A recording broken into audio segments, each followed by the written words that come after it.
እንደምናላችሁ የጆን ኮምፒውተር ተከታታዮች በዛሬ ክፍል የምናየው ከባለፈው የቀጠለ የመንግስት ንብረት አስተዳደር ባለስልጣን ያለውን ሲስተም ከተጠቃሚ ሳይድ ያለውን ለማሳየት ሞክረናል። ዛሬ ደግሞ ከሲስተም አድሚን ሳይድ ያለውን ለማሳየት እንሞክራለን። ስለዚህ ከባለፈው ክላስ ሳይት በቀላሉ እንዴት አድርገን የንብረት አስተዳደር ሳይት መግባት እንችላለን የሚለውን ለማየት ሞክረናል። ዘንድ ደግሞ ኪዋር ኮዶችን እንዴት ማስነካት እንደምንችል ወይ ደግሞ ፕሪንት ማድረግ እንደምንችል ያየንባቸው ክላሶች አሉ። ዛሬ ደግሞ የምናየው በቀጥታ እንዴት አድርገን ነው ሲስተም አድሚኑ ምን ነገሮች መስራት ይችላል የሚለውን ከመጀመሪያው እስከ መጨረሻው ድረስ የንብረት አስተዳደር ድርሻ ያለውን አጠቃላይ እያየን ስለምንሄድ ጥሩ ጊዜ ይኖረናል። ተጨማሪ ጥያቄዎች ካላችሁ ደግሞ በመጨረሻ ኮሜንት ወይ አስተያየት መስጠት ትችላላችሁ። ስለዚህ እዛ ቪዲዮ ላይ የተሰራው በቀላሉ እንዴት አድርገን ሲስተም አድሚን ላይ ልንሰራቸው የምንችላቸው ነገሮች ተቀምጠዋል። ስለዚህ መልካም ጊዜ እንዲሆንላችሁ እመኛለሁ።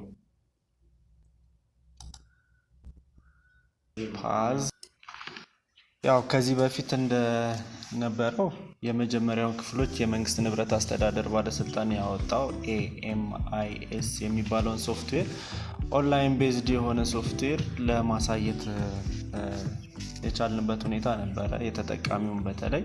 አሁን ግን ከመጀመሪያው ጀምሮ እስከ ንብረት አስተዳዳሪው ድረስ ያለውን በቴስት ፔጃቸው አዲስ ቴስት ፔጅ ኦፊሻሊ አውጥተዋል። በዛ ቴስት ፔጃቸው መሰረት ለማሳየት እና ለመማማር እንሞክራለን። ስለዚህ የመጀመሪያ የምናደርገው የትኛውም አይነት ብሮዘር በመክፈት ያው የመማማሪያ ስለሆነ ቴስት ፔጅ የሚለውን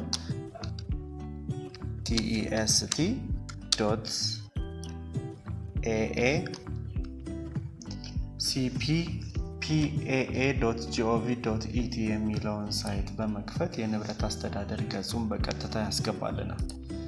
ይህም ይግቡ የሚለውን በመግባት መጀመሪያ የምንጀምረው ክላሶች ከንብረት አስተዳዳሪውም ተጠቃሚውም ሳይሆን ሲስተም አድሚን ወይም ደግሞ የሲስተሙ አስጠቃሚ የሚባለውን ክፍል የምናየው ይሆናል። ይህ ሲስተም አድሚን ዋና ዋና ተግባራቶች ብሎ የሚይዘው ንብረትን ተጠቃሚውን መመዝገብ፣ ማለትም ተጠቃሚ የምንላቸው ማንኛውም ተጠቃሚዎች መመዝገብ፣ ንብረት አስተዳዳሪውን መመዝገብ፣ ከዛ በኋላ የተመዘገቡትን ተጠቃሚዎችና አስጠቃሚዎች ማስተሳሰር የሚለውን ስራ በጠቅላላ ጠቅልሎ የሚሰራ ነው። ስለዚህ የንብረት አስተዳዳሪው በቴስት ፔጅ ዛሬ የተለቀቀልን ይሄኛው ሳይት ይሆናል። ፓስወርዱ በዚህኛው ልክ ይመጣል። በዚህ መሰረት ምን እናደርጋለን? ይግቡ የሚለውን ስንጫን ይህ የቴስት ፔጅ የሲስተም አድሚኑ ሳይት ይሆናል። ከዛንም ተጠቃሚ ዳሽቦርድ ላይ የምናየው የሲስተም አድሚኑን ዳሽቦርድ ላይ ማለትም በስተግራ የምናየው ሶስት ነገሮች ይኖራሉ። ዳሽቦርድ ማለት ይሄ የምናየው እዚህ ጋር የንብረቶቹ ዝርዝር፣ ተጠቃሚዎቹ የተመዘገቡት የንብረት ተጠቃሚዎች፣ የንብረት አስተዳዳሪዎች፣ የህንፃ አስተዳዳሪ እና ትስስር የተፈጠረላቸው የሚሉትን ይሆናል። ከዛንም ተጠቃሚዎች የሚለውን ስናይ ተጠቃሚዎች ምዝገባ ያደረገው ሲስተም አድሚኑ እነዚህ ናቸው። በቴስት ፔጁ ማንም እየገባ ስለሆነ እነዚህ ሁሉ ያሳያል። ነገር ግን አሁን እኛ ከምዝገባው ጀምሮ የምናይ በመሆኑ ተጠቃሚን ለመመዝገብ አንደኛ ለመጨመር የሚለውን እንነካለን። የእናንተው ማንንም ካላስገባችሁ ይሄ በጠቅላላ ባዶ ይሆንና እዚህ ጋር ያሉትን እንዳለ ባዶ ይሆኑና ምን ይሆናል? ተጠቃሚ የሚለውን ስትነኩ ይሄኛው ዳያሎግ ቦክስ ይመጣል። በዚህ ዳያሎግ ቦክስ የሚመጣው 6 ቦክሶች ናቸው። የመጀመሪያው ስም ነው፣ የስራ መደብ፣ ስልክ ቁጥር፣ የቦታ ኮድ፣ የክፍል ኮድ እና የተጠቃሚው ሚና የሚል ነው። እነዚህኛዎቹ ኮዶች የሚሞሉ ሲሆኑ ይሄኛው ግን ዝርዝር የሚሰጠን ይሆናል። በዚህኛውም የተጠቃሚ ሚና መሆን የሚችለው አንድ ንብረት አስተዳዳሪ፣ ህንፃ አስተዳዳሪ እና ንብረት ተጠቃሚ። በዚህ ልክ ነው የምንመዘግበው ማለት ነው። ለምሳሌ እንደ ምሳሌ እናደርግና 5 ባለሙያዎች አሉ። እነዚህ 5ቱ ባለሙያዎች የመጀመሪያው ንብረት ተጠቃሚ፣ ሁለተኛውም ንብረት ተጠቃሚ ወይም ደግሞ ባለሙያ ይሆን፣ ሶስተኛውን የባለሙያዎቹ ኃላፊ አድርገን እንመዝግብ፣ አራተኛው ደግሞ የንብረት ክፍሉ ቡድን መሪ ይሁንና አምስተኛ የግምጃ ቤት ኃላፊው ወይም ደግሞ የግምጃ ቤት ሰራተኛ አድርገን በ5ቱ ኤግዛምፕል እንሰራለን ማለት ነው። የመጀመሪያው ስም ለምሳሌ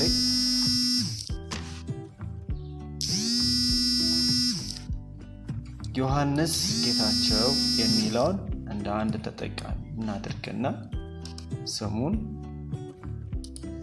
ዮሐንስ ጌታቸው፣ የስራ መደቡ የአይሲቲ መምህር፣ የስልክ ቁጥሩ 10 ዲጂት ያለው ትክክለኛ ስልክ ቁጥር ቢሆን ይመረጣል። አሁን ግን ለመማማሪያ ያህል በዚህኛው ቁጥር እንያዘው። የቦታ ኮዱ ያው አዲስ ከተማ ሰብሲቲ እንደ ምሳሌ እንውሰድና በአዲስ ከተማ ሰብሲቲ እናደርገው። የስራ ክፍል ኮዱ እንደ ትምህርት ቤት የተሰጡ ኮዶች አሉ። ለምሳሌ የመማር ማስተማር፣ ከዛ በኋላ ደግሞ የትምህርት መሻሻል፣ ርዕሰ መምህር፣ የፋይናንስ ክፍል፣ የሰው ሀብት ክፍል የሚባሉ ኮዶች ተከፋፍለው በየዲፓርትመንቱ በኮድ የተሰጠ ናቸው። ለምሳሌ አንድ መምህር መማር ማስተማር ውስጥ ስለሆነ ዮሐንስ ቤት ውስጥ ይካተታል። ኤልቲ የሚለው ውስጥ በምህጻረ ቃል። ይሄኛው የስራ ኮድ እና የቦታ ኮድ ምህጻረ ቃላቸው በእንግሊዘኛ በካፒታል ሌተር የተገለጸ ከ5 ወይም ከ6 ፊደል ያልበለጠ መሆን መቻል አለበት። ስለዚህ የዮሐንስ የስራ ሚና ምን ይሆናል? ንብረት ተጠቃሚ የሚለው ይሆናል። ይህንን መዝግበን ከጨረስን በኋላ እነዚህን ተግባራቶች እንደገና እንደጋግመዋለን ማለት ነው። የመጀመሪያው ባለሙያ ዮሐንስ ነው። ልክ መዝግበን ስንጨርስ ራሱ ሬጅስትሬሽን ሰክሰስፉል ይላል ማለት ነው። ሁለተኛውንም በዚህ ልክ እንመዘግባለን።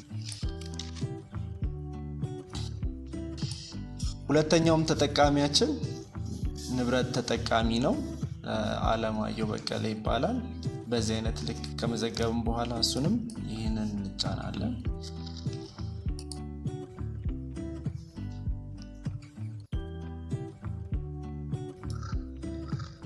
ሁለተኛውንም ባለሙያ መዝግበናል። ሶስተኛው የሚሆነው የርዕሰ መምህሩ ነው። እንደ ምሳሌ ሰጧቸው የትምህርት ቤት ርዕሰ መምህሩ ስለሆነ ትምህርት ቤት እየሰራን ስለሆነ የትምህርት ቤቱን ርዕሰ መምህር ነው የምንመዘግበው። ርዕሰ መምህሩን በዚህ አይነት ልክ እንመዘግበዋለን። ያው እንደ ሁሉም ተጠቃሚዎች ርዕሰ መምህርም ምንድነው የሚሆነው ተጠቃሚ የሚለውን ስያሜ ይዞ ሚናውን በዛ ልክ ይጠቀማል ማለት ነው። በሱም ምዝገባው ተጠናቋል። ከዛ ቀጥሎ ትምህርት ቤት ላይ የንብረት አስተዳዳሪ ቡድን መሪ ስለሌለ በቀጥታ የግምጃ ቤቷን ወይም ደግሞ የግምጃ ቤቱን ባለሙያ ምዝገባ ነው የምናደርገው። የንብረት አስተዳዳሪው ስሙን በዚህ ልክ የንብረት ግምጃ ቤት ኃላፊ ነው። የስልክ ቁጥሩ 09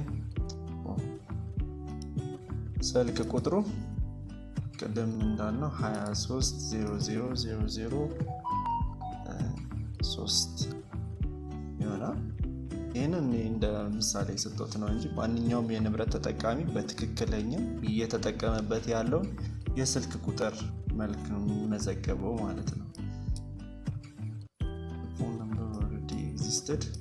በድጋሚ የተመዘገበ ከሆነ እያንዳንዱ ስልክ ቁጥር ሁሉም መለያየት ስላለበት ድጋሚ የተመዘገቡ ስልክ ቁጥሮችን ስለማይቀበላል። ስለዚህ የንብረት አስተዳዳሪ ስሙ ተመስገን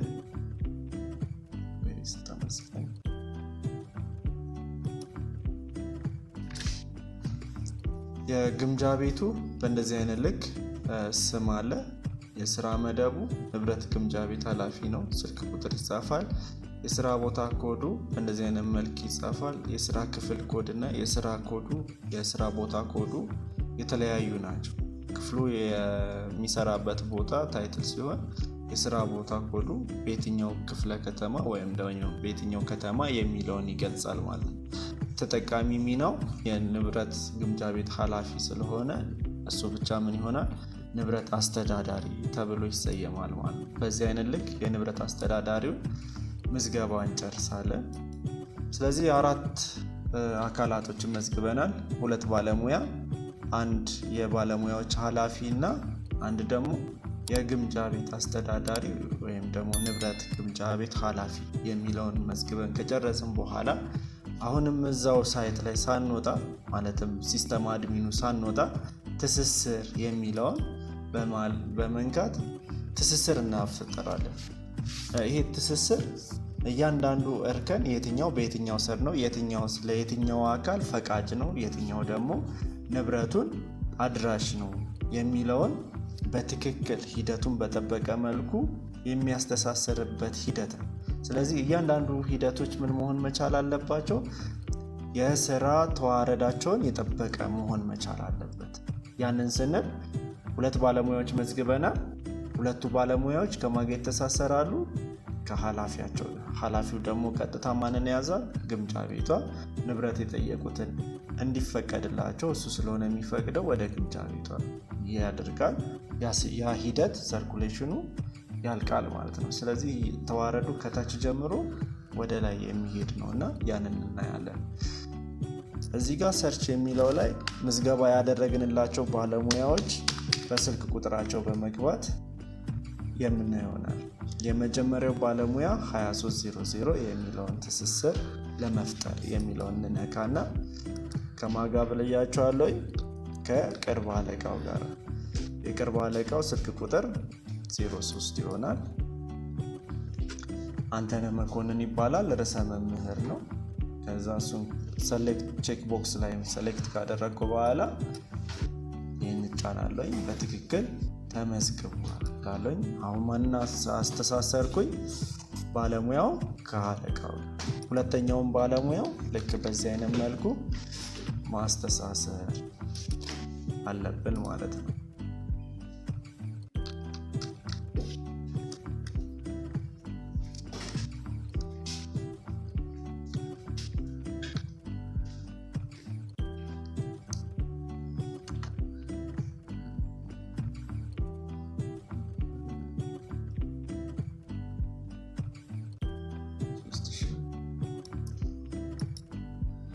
ሁለተኛውንም ባለሙያ ከኃላፊው ጋር ርዕሰ መምህሩ ጋር አስተሳስረዋል።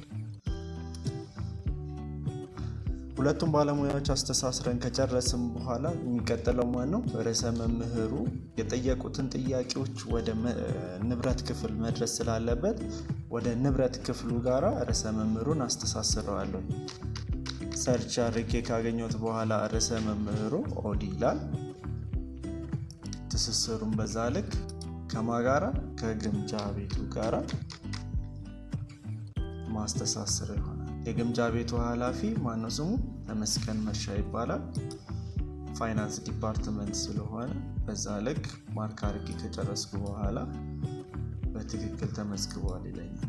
ይሄኛውን ለመመልከት ስህተት እንደሰራን ወይም እንዳልሰራን ለምሳሌ ርዕሰ መምህሩ ከ2 ባለሙያዎች ጋር መተሳሰሩን ቼክ ለማድረግ ምን እናደርጋለን? የመጀመሪያውን ባለሙያ ቼክ እናደርገዋለን። የመጀመሪያው ባለሙያ ተሳስሯል አልተሳሰረም የሚለውን ለማየት የሚለውን ስንጫን ከማጋ ከርዕሰ መምህሩ ጋር ተሳስረናል። የተሳሳትን ከሆነና ማስተካከል ካለብን ይህን የርዕሰ መምህሩን ትስስር እናጠፋና ሌላ አለቃ ካለው ለምሳሌ ቡድን መሪ ከቡድን መሪ ርዕሰ መምህሩ ጋር የሚደርስ ከሆነ የርዕሰ መምህሩን ቀጥታ የሚገናኙበትን አጥፍተን ወዴት እናደርገዋለን? ቡድን መሪው ደግሞ ከርዕሰ መምህሩ ጋር እናስተሳስራለን። አሁን ግን ለስልጠናው አጠር እንዲልልን በዚህ አይነት ልክ አድርገናል። ስለዚህ እዚህ ጋር ማስተካከልም ማየትም የምንችልበት ይሆናል። አሁን ዳሽቦርድ ላይ ስንመለከት ትስስር የተፈጠረላቸው እነዚህ ሰዎች ናቸው። በጠቅላላ የተመዘገቡት ይህን ያህል ነው። ንብረት ተጠቃሚዎቻችን እነዚህ ናቸው። ንብረት አስተዳዳሪዎቻችን 100 ምናምን እንደዚህ የበዙት ያው የስልጠና ሳይት ስለሆነ ብዙ አካላት ትሬኒንግ ስለሚያደርጉበት ነው እና በዛ ልክ ይታያል። ስለዚህ አሁን ሲስተም አድሚኑ እነዚህ ተግባራቶችን አከናወነ። ስማቸውን መዘገበ፣ ትስስር ፈጠረ። ከዛ ውጭ የሚያደርገው ነገር አይኖረውም ማለት ነው። ከዚህ ይወጣል። ቀጥሎ የምናየው የማንን ሳይት የሆነ የተጠቃሚዎችን ንብረት በምን አይነት መልኩ ንብረት ክፍሉ እንደሚመዘግብ እናያለን። ስለዚህ ቀጥታ የምንገባው ወደ ንብረት አስተዳዳሪው ሳይት ነው። ስንገባ የመጀመሪያው በስልክ ቁጥሩ ነው አፒር የሚያደርግልን። በስልክ ቁጥሩ ንብረት አስተዳዳሪው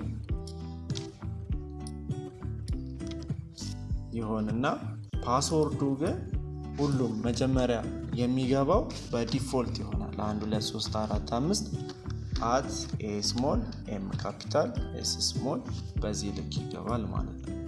ልክ ሲገባ የመጀመሪያ ገብቶ ስለማያውቅ ስለሆነ የድሮውን ፓስወርድ እናስገባለን። ያ ማለት 1 2 3 4 5 @a small m capital s small ይሆናል።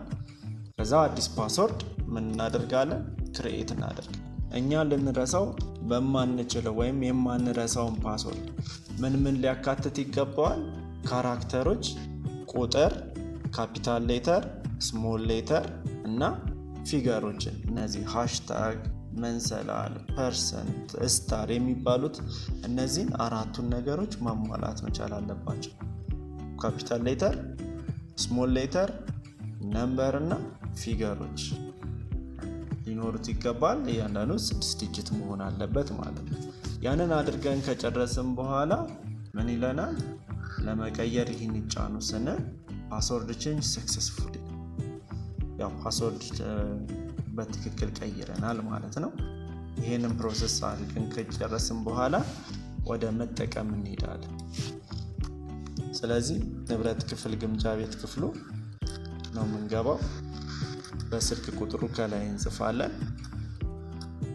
ከዛ ፓስወርድ የቀየርነው የድሮውን 1 2 3 ሳይሆን አዲስ የቀየርነው ምን እናደርጋለን? እዚህ እናስገባለን ማለት ነው። እኔ አዲስ የቀየርኩት ፓስወርድ ይሄን ይመስላል። ካፒታል ሌተር አለው፣ ስሞል ሌተሮች አሉ፣ ፊገሮች እና ነምበሮች አሉት። በዚህ አይነት ልክ ስለቀየርኩ ፓስወርድን ተቀብሎኛል ይለዋል። ስለዚህ የንብረት ተጠቃሚው ዳሽቦርድ ይህን ይመስላል። የንብረት አስጠቃሚ ወይም ንብረት አስተዳዳሪው ዳሽቦርድ ይህን ይመስላል። ንብረት አስተዳዳሪ ውስጥ ብቻ የሚገኙ ለምሳሌ እንደ አላቂ ንብረት፣ እነዚህኞች ንብረት ምዝገባን፣ የተረጋገጡ ንብረቶችን፣ የተሰረዙ ንብረቶች፣ የንብረት ደረሰኞች፣ የንብረት ማስተላለፊያ፣ ንብረት ከተጠቃሚ ተመላሽ የተደረጉ፣ ንብረት የተጠገኑ ወይም ለመጠገን የገቡ ንብረቶችን፣ ከዛ በኋላ ንብረት ለማስወገድ መጨረሻ ላይ የንብረት ሪፖርቶችን በዚህ አይነት ልክ፣ ከታች ደግሞ የተሰሩትን በዚህ አይነት ግራፍ የሚያሳየን ሳይት ይሆናል ማለት ነው። ይህ ያለነው አሁን የንብረት ግምጃ ቤት ኃላፊ ሳይት ላይ። እነዚህ ዳሽቦርዶቹ ተግባራቶቹን የሚያሳዩ ናቸው። ስለዚህ 2 ነገሮችን አሁን ላሳያችሁ ሞክራለሁ። ከተቻለ 4ቱን ነገሮች ማለትም አላቂ ዕቃ መመዝገብ፣ ንብረት ምዝገባን፣ ንብረት የተላለፈ እና ንብረት የተመለሰ የሚሉትን ላሳያችሁ ሞክራለሁ ማለት ነው። የመጀመሪያው ንብረት ምዝገባ ስናካሄድ ንብረት የምንመዘግበው በ2 አይነት። አንደኛው ከንብረት ክፍል ያለ ንብረት ክፍል ውስጥ ያልወጣ አዲስ ዕቃ ከሆነ ወይም ደግሞ አሮጌ ዕቃ ተመላሽ ሆኖ ንብረት ክፍል ውስጥ የቀረ ከዚህ በፊት ያልተመዘገበ ከሆነ ከስቶር ያለ ንብረት እንመዘግባለን። ነገር ግን ቋሚ ዕቃዎች ሁልጊዜም ከተጠቃሚ እጅ እንደመጡ ስለሆነ ሕጉ የሚያዘው የንብረት ሕጉ ከተጠቃሚ እጅ ያሉትን ንብረቶች እንመዘግባለን። አንዳንድ ጊዜ ሳይመዘገቡ ሲስተም ላይ በማኑዋል ብቻ ወጪ የተደረጉትን ማለት ነው። ስለዚህ እሱን ስንመዘግብ ለመመዝገብ ይህን ይጫኑ የሚለውን ከነካም በኋላ እነዚህኞቹ ዳያሎግ ቦክስ ይመጣልናል። ይሄ ዳያሎግ ቦክስ 10 መጠይቅ ያሉትን ይይዛል። አንደኛው የንብረት ስም፣ ለምሳሌ የመጠረዣ ማሽን ቢኖር ሞዴል ቁጥሩ ይሄ ቢሆን ሞዴል ማለት 19 ሞዴል 19 ማለት ገቢ የተደረገበት ማለት ነው። ያው የንብረት ክፍል ሰራተኞች የሚያውቁት ይሆናል። የተገዛበት ዋጋ በየምስ 3000 ብናደርገው ወጪ የተደረገበት ቀን በዛሬ ቀን ቢሆን የንብረቱ አጭር መገለጫ የንብረት ዝርዝር መገለጫ የሚለው ላይ ንብረቱ ስሙ ምን እንደሆነ፣ የብራንዱ ስም፣ ከምን ማቴሪያል እንደተሰራ፣ ከተቻለ ሴሪያል ነምበር ካለው ሴሪያል ነምበሩን ቢጻፍ ጥሩ ይሆናል። ስለዚህ ስፔሲፋይ ሲደረግ አንድ ንብረት በአጭር መገለጫው መገኘት ስለሚችል ይህ መገለጫው ሲጻፍ በትንሹ ከ13 ካራክተር ያላነሰ መሆን አለበት። ከዛ በላይ ቢሆን ይመረጣል፣ በትክክል ንብረቱን መግለጽ ስለሚችል። የንብረቱ መለያ ኮድ የሚለው ሴሪያል ነምበር ኤሌክትሮኒክስ ከሆነ የራሱ ሴሪያል ነምበር ይኖረዋል። ኤሌክትሮኒክስ ካልሆነ ግን ንብረት አስተዳዳሪው ራሱ የሚሰጠው ባለ 7 ዲጂት የሆነ ፒን ኮድ አለው። የመጀመሪያው ፐብሊክ ፕሮፐርቲ አውቶሪቲ አድሚኒስትሬሽን የሚለው አለ። የባጀት ኮድ አለው። ከዛ በኋላ ምድብ ኮድ አለ፣ ንዑስ ምድብ ኮድ፣ ያለበት ሎኬሽን፣ የክፍል ኮድ እና የቁጥሩ። ይሄ ለምሳሌ አንደኛ፣ ሁለተኛ፣ ሶስተኛ እያለን የምንሄደው ማለት ነው። ልክ በዛ ልክ በ7 ዲጂት በእንደዚህ አይነት ኮድ ይሰጠዋል ማለት ነው። ወጪ ደረሰኝ ቁጥር ግዢ እና ፋይናንስ የሚሰራው ደረሰኝ ማህተም አለ። በእሱ የደረሰኝ ቁጥር ይጻፍለታል። ለምሳሌ ብለን ይህን ቁጥር ብንወስደው የበጀት ምንጩ 104 እዚህ ጋር ብለን ስለገለጽን 104። የንብረት ተጠቃሚ ስም ቅድም ስንጽፍ የነበረው ዮሐንስ ጌታቸው የሚባለውን ንብረት ተጠቃሚ እዚህ ጋር እናምጣውና ዮሐንስ ጌታቸው የአይሲቲ መምህር የሚለው ላይ እንመዘግባለን። እያንዳንዱን ንብረት ለመደበኛ አገልግሎት ስለሆነ የሚውለው ለመደበኛ አገልግሎት የሚለውን እንመርጥና የንብረት ምዝገባችንን በዚህ ልክ ትክክል መሆኑን ካረጋገጥን በኋላ እንመዘግባለን።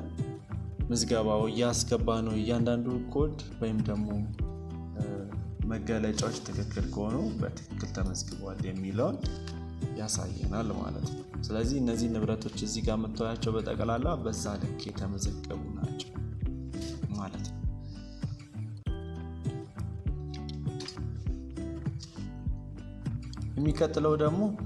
የሚቀጥለው ደግሞ አላቂ ዕቃ እንዴት እንደሚመዘገብ ያሳያል። ንብረት ለመመዝገብ የሚለውን አላቂ ዕቃ ውስጥ እንገባና ንብረት ለመመዝገብ የሚለውን ነካና ከዛኛው ትንሽ የሚለየው ይሄኛው እነዚህኛዎቹ የምታያቸው መገለጫዎቹ አጠር ያሉና አነስ ያሉ ናቸው። እዚህ ጋር ምን አለ? ከስቶር ስለሆነ ንብረቶቹ ሞዴል 22 አይኖራቸውም። ምንድነው ገቢ የተደረጉ ስለሆኑ ሞዴል 19 ብቻ ነው የሚኖራቸው። ስለዚህ እንደ ምሳሌ ይህንን እንውሰድና የሞዴል ቁጥሩ 6 ዲጂት ስለሆነ 6 ዲጂት የግድ ማሟላት ይኖርበታል። የንብረት ስም ከዚህ ውስጥ ሊስት እናደርግና ለምሳሌ ወረቀት ነው። ወረቀቱን በካርቶን ብንገዛ የንብረት ብዛቱን የተገዛው ካርቶን 50 ቢሆን የአንዱ ካርቶን ዋጋ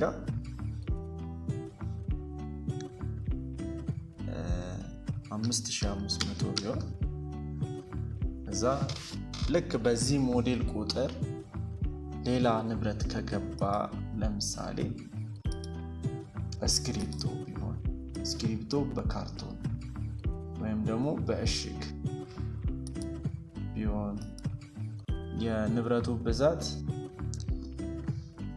50 የአንዱ የካርቶን ዋጋ 50 ሲባዛ በ23 ብናደርገው እንኳን 50 ሲባዛ በ23 1150 ይመጣ። ዋጋውን በዛ ልክ እናስተካክላለን። ልክ በዚህ ሞዴል ቁጥር የገቡትን ሁሉ ንብረቶች በዚህ አይነት መልክ ሊስት እናደርጋለን። መዝግበን ስንጨርስ ለመመዝገብ ይህን ይጫኑ ብለን እናስገባለን ማለት ነው። ሬጅስትሬሽን ሰክሰስፉል ብሎናል። አሁን ንብረትን አላቂ ንብረት ከቋሚ ንብረት ለየት የሚያደርገው አንዴ መዝግበ ነው የምናቋርጠው አይደለም። ምንድነው የምናደርገው? ማረጋገጥ ይኖርብናል። የመዘገብነው ትክክል መሆኑን ከንብረቱ ውስጥ ከስቶር ውስጥ ያለው ጋራ ማመጣጠን ስላለብን መጀመሪያ ስቶር ውስጥ ያለው እናይና የመዘገብነው ጋራ እኩል መስሎ ከታየም በኋላ እርግጠኛ መሆናችንን ካረጋገጥን በኋላ ልክ ስንመዘግበው እንደዚህ ፔንዲንግ ይለናል። ስለዚህ ዝርዝሩን እናይና እናረጋግጣለን ማለት ነው። ያንን ተግባር ስንተገብር ብቻ ተመዘገበ ብለን ውሳኔ እንሰጥ። አሁን እነዚህ ሁሉ ንብረቶች ምንድናቸው? ከስቶር አላቂ ጋር የተመዘገቡ ናቸው ማለት ነው። መዝግበን ከጨረስን በኋላ ቀጣይ ተግባር የሚሆነው የመዘገብናቸውን ንብረቶች ወይም አላቂ ንብረቶች የምንላቸውን ወደ ንብረት ተጠቃሚዎቹ ዲፓርትመንት ማከፋፈል መቻል አለብን። ባለባጀቶች ሊሆኑ ይችላሉ ወይም ደግሞ ባለባጀት ላይሆኑ ይችላሉ። ግን እያንዳንዱ ክፍል የራሱ የሆነ ኮታ ስለሚኖረው በዛ ኮታ መሰረት የመዘገብነውን ንብረት መመደብ ይኖርብናል። ስለዚህ አላቂ ዕቃውን ንብረት ለመመደብ የሚለውን እንገባና ይህንን እንውሰድ። ለምሳሌ ንብረት ለመመደብ የሚለውን እነካና የስራ ክፍል ይምረጡ ይላል። ስራ ክፍል ቅድም ስንት አይነት አለን ብለናል? 2 አስተማሪዎች መዝግበናል፣ 1 ርዕሰ መምህር መዝግበናል፣ 1 ደግሞ ከፋይናንስ ክፍል መዝግበናል። ስለዚህ አንዱ ለምሳሌ ለመምህሩ ኤልቲ ነው የሚመደብለት ብዛት እዚህ ጋር ያለን ወረቀት በቁጥር 35 ነው እዚህ ጋር የሚያሳየን። ስለዚህ ከ35ቱ 20ውን ብንመድብለት ከዛ ለሌላኛው ክፍል ደግሞ ኦዲ አለ። ኦዲ ለኦዲው ደግሞ 10ን ብንመድብለት 5ቱን ደግሞ ለስቶክ ለተወሰኑ ነገሮች የሆነ እንኳን ቢከሰት ብለን ስቶክ ብናስቀምጥ በዚህ አይነት ልክ ከመደብን በኋላ ማሰራጨት የሚለውን ስንነካ በትክክል አሰራጭተናል። ሪሜኒንግ ስንት ቀረን? 5 ቀረን የሚለውን ያሳየን። ይህን ካደረግን በኋላ ስቶክ መዘገብን ምን አደረግን? አሰራጨን። ቋሚ ዕቃ መዘገብ። ስለዚህ ንብረት ክፍሎ እነዚህን ተግባራቶችን ታከናውናለች ወይም ያከናውናል ማለት ነው። ያንን ካደረግን በኋላ ለዛሬ የንብረት ክፍሉ ኦሪንቴሽን በዚሁ ይጠናቀቅና እንዴት ንብረቱን እንጠይቃል፣ ባለሙያዎቹ ይጠይቃሉ። ከዛ ዳይሬክተሩ ደግሞ እንዴት ወደ ንብረት ክፍል ያስተላልፋል፣ ባለሙያዎችስ እንዴት ንብረት እርስ በራሳቸው ያስተላልፋሉ፣ አላቂ ዕቃንም እንዴት ይጠይቃሉ የሚለውን በድጋሚ ይግቡ እዛው የሚለው ሳይት ላይ በመግባት ለምሳሌ በዮሐንስ አካውንት ዮሐንስ ተጠቃሚ እስከመሆኑ አንፃር ፓስወርድ አዲስ ለመስጠት የመጀመሪያውን መቀየር አለበት መግባት ስላለበት ማለት ነው። ይሄ ዲፎልት ፓስወርድ ነው። የትኛውም ተጠቃሚ የመንግስት ሰራተኛ ሲገባ ወይም ሲመዘገብ በዚህ ይገባና ከዛ የራሱን የሆነውን ፓስወርድ ይቀይራል።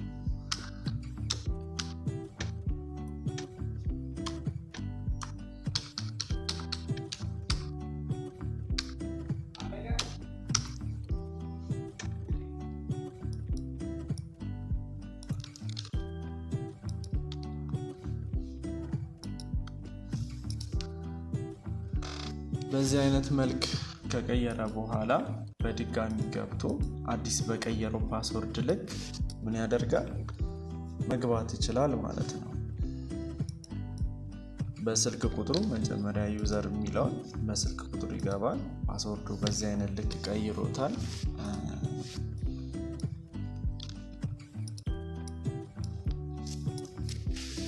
ከዛ በመግባት አሁን ዮሐንስ በስሙ አንድ ንብረት አለው፣ እሱ ከንብረት ክፍል አንድ በስሙ ንብረት አለው የሚል። አሁን ዮሐንስ ማድረግ የፈለገው ይህን ንብረት ለጓደኛው ማስተላለፍ እና ለጓደኛው ካስተላለፈ በኋላ አንድ ደግሞ አላቂ ጋር መጠየቅ የሚለውን እናያለን ማለት ነው።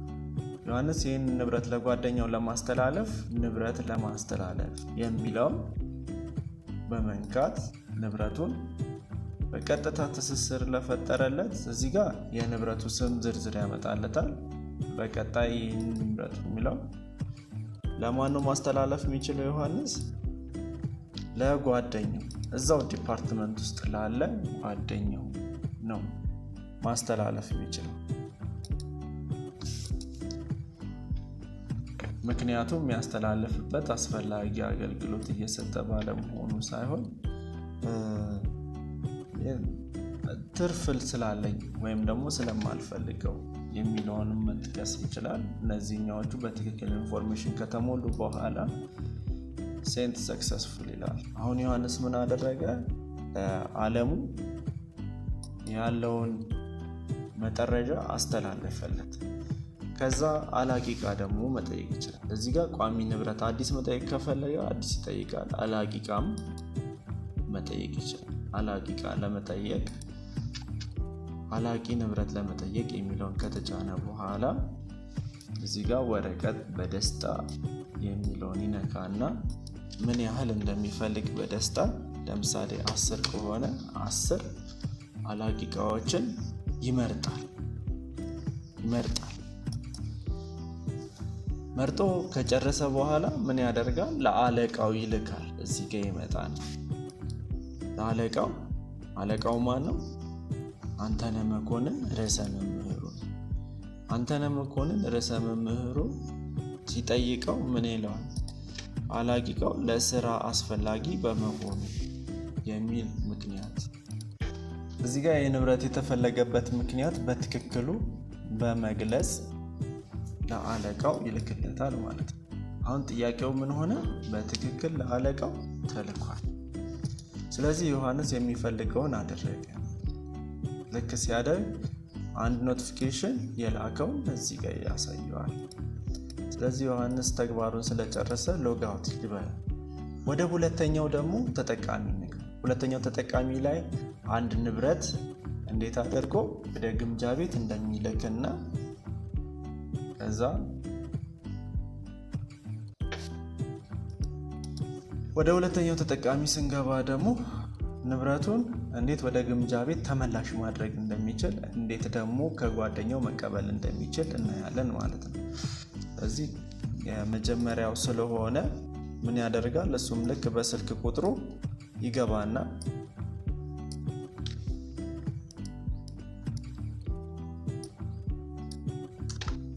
ያው መጀመሪያ የሚገባበት ስለሆነ ዲፎልት ፓስወርድ ይጠቀማል።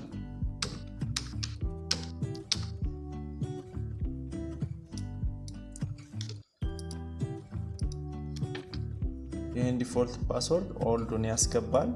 በመቀጠል አዲስ ብሎ የራሱ ክሬት ያደረገውን ቅድም የነገርኳቸውን ካራክተሮች የያዘ 8 ዲጂት የሆነ ፓስወርድ ያስገባና በእነዚህ አይነት መልክ ይቀይራል። ከዛም በመቀጠል በቀየረው ፓስወርድ በአዲስ መልክ ይገባል ማለት ነው።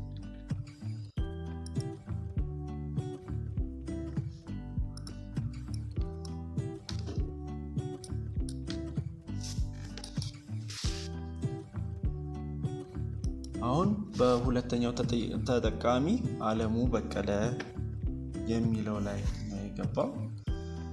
ስለዚህ አለሙ በቀለ ዮሐንስ ጌታቸው የላከለትን ኖቲፊኬሽን እዚህ ጋር ማየት ይችላል። ምንድነው እሱ? ተላልፎ የሚገባ ቋሚ ንብረትን ከማ ልኳል የሚለውን ቼክ ያደርጋል። እዚህ ኖቲፊኬሽን ላይ ያሳየዋል። ከዮሐንስ ጌታቸው በዚህ ምክንያት አንድ ንብረት ልኮለታል። ዝርዝሩን ይመለከታል። እነዚህን መረጃዎች ያሳየዋል። ስለዚህ አለሙ እነዚህ ንብረት የመቀበልም ያለመቀበልም መብት አለው ማለት ነው። ስለዚህ ከተቀበለው ሰክሰስፉል ይላል፣ ባይቀበለውም ሰክሰስፉል ይላል። አሁን አለሙ ስንት ንብረት አለው? አንድ ንብረት አለው። ከዮሐንስ የተቀበለው። ስለዚህ ይህን የተቀበለውን ደግሞ ወደ ንብረት ክፍል ለመመለስ ካስፈለገው ንብረት ለመመለስ የሚለውን ይጫንና ምን ያደርጋል?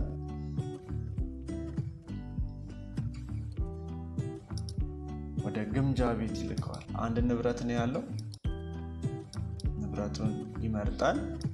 ግምጃ ቤቱ ስሙ ይሄ ነው።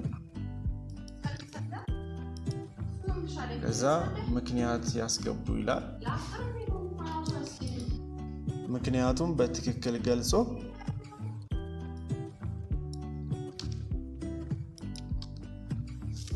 እዛ ተመላሽ ያደርጋል ማለት ነው። ይህን ተመላሽ አድርጎ ከጨረሰ በኋላ ምን ያደርጋል? አሁን አለሙ የሚፈልገውን ተግባር በጠቅላላ ጨረሰ ማለት ነው። ስለዚህ አንድ ንብረት ምንድነው እሱ? አላቂ ዮሐንስ የጠየቀው አለ። ማንን የጠየቀው? አለቃው እንዲፈቅድለት። ስለዚህ ወደ አለቃው ሬጅስትሬሽን ንግባና ዩዘር ኔሙ የስልክ ቁጥሩ ነው የሚሆነው። የርዕሰ መምህሩ ገና ስላልጀመረ ቅድም እንደነገርኳችሁ ምን ይሆናል? ፓስወርዱ ዲፎልት ይሆናል ማለት ነው።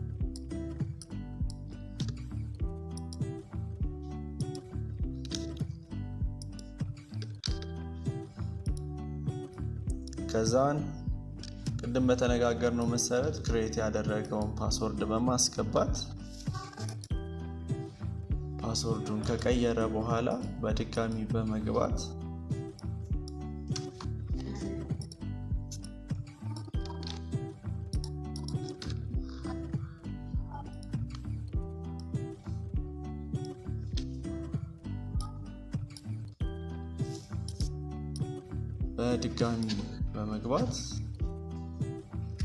እሱ ጋር ያለውን ዳሽቦርድ ሁሉም ተጠቃሚዎች እንዳላቸው ዳሽቦርዶቹ በጠቅላላ ተመሳሳይ ናቸው። የሚለየው የማን ነው? የህንፃ አስተዳዳሪ እና የንብረት አስተዳዳሪ።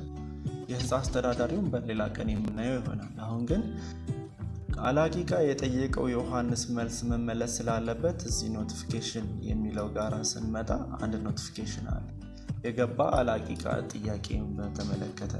ስለዚህ አለቃው ወይም ርዕሰ መምህሩ ይሄንን ዝርዝር በማየት ዮሐንስ የጠየቀው ጥያቄ ትክክል ነው አይደለም፣ የሚያስፈልገውስ ነገር እሱ የገለጸበት ምክንያት ትክክል ነው አይደለም የሚለውን ከተገነዘበ በኋላ ንብረቱ እንዲሰጠው ይፈቀድለት ብለው ማንን ያዛል? ንብረት ግምጃ ቤቱ ጋር ያዘ። ከዛንም ለንብረት ግምጃ ቤቱ ጋር ይልካል። ይህን ካደረገ በኋላ ሪኩዌስት ሰክሰስፉል ይለዋል። ስለዚህ አለቃው በዚህ አይነት መልክ የዮሐንስን ጥያቄ እንዲስተናገድ ምን አደረገ? አሳወቀ። በቀጣይ የሚሆነው ወደ ግምጃ ቤት በመግባት የመጨረሻውን አሳያቸዋለሁ ማለት ነው። ግምጃ ቤቱን ስንገባ አሁን ሁለተኛ ጊዜያችን ስለሆነ በዲፎልት አንገባ። ኦልሬዲ ፓስወርድ ክሬት አድርገንለት ስለነበረ ምን እናደርጋለን? ስልክ ቁጥሩን እና ክሬት ያደረግነውን ፓስወርድ በመጠቀም እንገባለን። አሁን ግምጃ ቤቱ ሁለት ኖቲፊኬሽን እዚህ ጋር ያሳየዋል። አንደኛው ምንድነው? ንብረት ተመላሽ የተደረገው ሲሆን አንደኛው ደግሞ አላቂቃ ጥያቄ የቀረበበት ይሆናል። የአላቂቃ ንብረት የተጠየቀበት ማነው? እሱ ኃላፊው ያዘዘው ስለሆነ ዲናይ ማድረግ ስለማይችል ምንድነው እሱ የሚያደርገው? እዚህ ጋር የታዘዘውን ለመፈጸም ሞዴል ቁጥር 6 ዲጂቱን ያስገባና ከዛ ንብረት ለማስረከብ ይህን ይጫኑ የሚለውን ከተጫነ በኋላ ጥያቄውን በትክክል ተቀብሏል ንብረት ክፍሉ። ስለዚህ ምን ያደርጋል? እቃውን ወስዶ ይሰጣል ወይም ደግሞ ባለ ንብረቱ ግምጃ ቤት ሄዶ ይቀበላል ማለት ነው። ሁለተኛው ደግሞ ንብረት ተመላሽ የተደረገውን ዝርዝር ይመለከታል። እዚህ ጋር አሁን ግን ንብረት ተመላሽ ሲደረግ ግምጃ ቤቱ የመቀበልም ያለመቀበልም መብት አለው። አያችሁት? ያኛው ግን ንብረት ግምጃ ቤቱ ያለመቀበል መብት የለውም። ስለዚህ አለቃውን ያዘዘው በቀጥታ። እዚህ ጋር አሁን ንብረት ተመላሽ ሲደረግ አንዳንድ ጊዜ ንብረቶች ምንም ሳይሆኑ ሰውየውም እየተጠቀመበት እያለ ተመላሽ ይሁን የሚል ነገር ጥያቄ ቢያመጣ ተቀባይ አለማድረግ መብት አለው። አሁን ለጊዜው ተቀባይ እናድርገውና በመቀበያ ሞዴል ቁጥር እናስገባለት። ሞዴል ቁጥሩን ካስገባ በኋላ የሚቀበልበት ሞዴል 19 ማለት ነው ገቢ ደረሰኝ ነው። በእሱ ሞዴል ቁጥሩን 6 ዲጂት ካስገባ በኋላ ንብረቱን ይቀበለዋል ማለት ነው። ንብረቱ በትክክል ተመልሷል። ይህን ከጨረሰ ንብረቱን ከነበረበት ቦታ ወዴት ይገባል? ወደ ግምጃ ቤት ይገባል ማለት ነው። ይህን ይመስላል እንግዲህ ከንብረት አላቂም ሆነ ቋሚ እቃዎች ሲጠየቁ በዚህ አይነት ልክ ንብረት አስተዳደሩ ሲስተሙን ያበለጸገው አካል በእንደዚህ አይነት መልኩ